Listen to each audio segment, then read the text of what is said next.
दोस्तों इतने सालों से भारत की जो मिसाइलें और परमाणु बम बनाने का फोकस था वो पाकिस्तान पर केंद्रित था, यानी कि भारत इतने रेंज की मिसाइलें बनाता था जो पूरे पाकिस्तान को कवर कर सके। लेकिन दोस्तों हाल के दिनों में भारत की इस परमाणु नीति का फोकस अब पाकिस्तान से हटकर चीन पर शिफ्ट हो गया है। ये रिसर्च दोस्तों बुलेटिन ऑफ एटॉमिक साइंटिस्ट द्वारा की गई है। बुलेटिन ऑफ एटॉमिक साइंटिस्ट एक ऐसी संस्था है दोस्तों जो पूरी दुनिया में जो परमाणु कार्यक्रम चल रहे हैं उन पर नजर रखती है। किस देश ने अपनी न्यूक्लियर पॉलिसी को किस तरह चेंज किया है और उसमें क्या क्या बदलाव लाए हैं, ये संस्था इस सब पर नजर रखती है। न्यूक्लियर वॉर की धमकी बात बात पर पाकिस्तान देता है, लेकिन बुलेटिन ऑफ एटॉमिक साइंटिस्ट यानी कि BOAS के मुताबिक भारत ने अपने परमाणु सुरक्षा रणनीति में बड़ा फेरबदल किया है।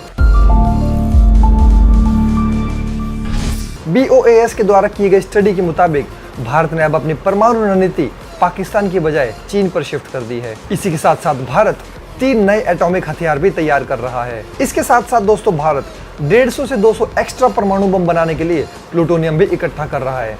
चलिए दोस्तों यहाँ पर आपके लिए एक सवाल है, आपको ये बताना है कि इस समय भारत के पास कितने परमाणु बम मौजूद है। हमें जल्द से जल्द कमेंट करके बताइए, देखते हैं कितना लोग इसका सही जवाब जानते हैं। अब दोस्तों भारत अपनी परमाणु रणनीति में इतना बड़ा बदलाव क्यों कर रहा है, आइए आपको समझाते हैं। दोस्तों समय समय पर चीन भारत के कई जगहों पर अपना दावा पेश करता है। कभी वो कहता है कि अरुणाचल उसका है, कभी वो कहता है कि सिक्किम उसका है। तो हाल के दिनों में दोस्तों लद्दाख में जो हो रहा है वो सबके सामने है। BOAS यानी कि बुलेटिन ऑफ एटॉमिक साइंटिस्ट द्वारा जो स्टडी की गई है दोस्तों, उसमें ये कहा गया है कि 2017 में डोकलाम में जो दोस्तों चीन और भारत के सैनिकों के बीच झड़प हुई थी, उसी के बाद से भारत ने अपनी परमाणु रणनीति को बदलने का फैसला किया। दरअसल दोस्तों बात ये थी कि डोकलाम में जो दोस्तों भारत चीन के सैनिकों के बीच झड़प हुआ था, उसके बाद भारत की सरकार को दोस्तों कुछ सीक्रेट डॉक्यूमेंट सौंपे गए, जिसमें दोस्तों ये जिक्र था कि चीन भारत पर हमला करके उसकी सरजमी पर कब्जा करना चाहता है और जब भारतीय सेना अपनी जमीन लेने के लिए दोबारा कोशिश करेगी तो वो वहां पर परमाणु हथियार तैनात कर देगा। लेकिन दोस्तों चीन यहाँ ये भूल गया था कि भारत पहले से ही न्यूक्लियर ट्रायड संपन्न देश है।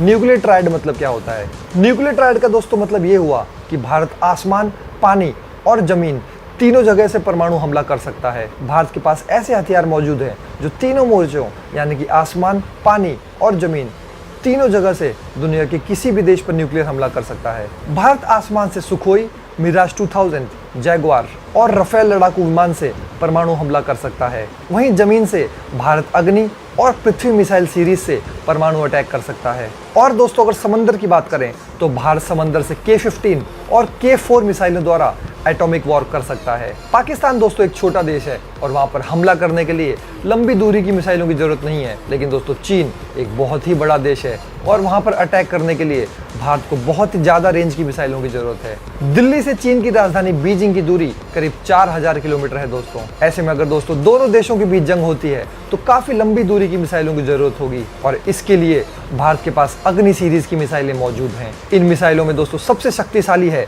अग्नि 5 मिसाइल।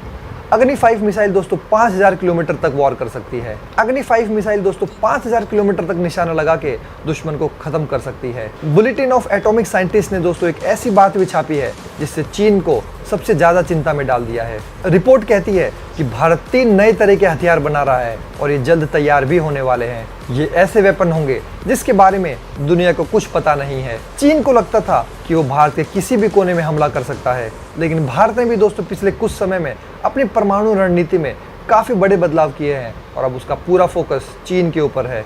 भारत ने अपनी युद्ध नीति पूरी तरह बदल दी है और अब भारत और चीन के बीच का मुकाबला बराबर का है।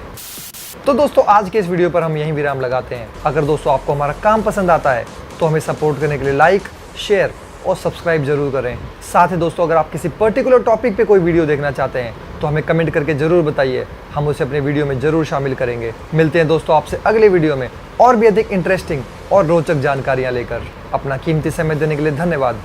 नमस्कार।